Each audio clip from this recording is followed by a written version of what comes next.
Luto na ang bulada akong iprito mga kabukid, akong ibutang na sa lamisa.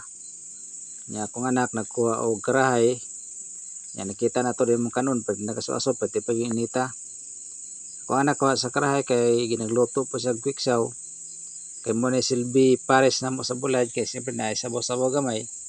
Oto gibutang niya sa yahong. Mo na kasimple mo ang panihapon mga kabukid. Simpleng gulay, simpleng pagkaon tungod kay ingani ang kahimtang namo diri sa mga bukid mga mga kabukid. Bahalag pinobre basta at least importante nga kanang gingon nila buhi.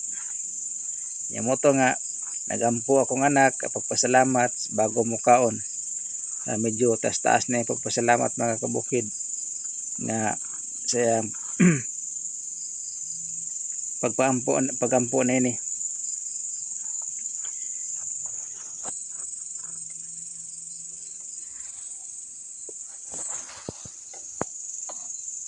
Mo mo ang silbihan pagpangandam namo sa mga panihapon pag humagampo sa akong anak naghukad sa kanon mga kabukid kay magkaon na mi ani.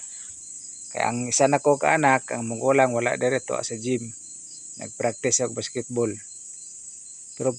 Pero bisan pa niini nga sistema amo ang kahimtang ni sa bukid pero ang importante nga naay kalipay nga bisag pinobre ang sistema sa pagpanhapon pero okay ra hapon kay ang importante ana nga magpasalamat ta sa Ginoo uban sa kalipay. Daghang salamat mga kabukid sa pagsud-ong nining video ha.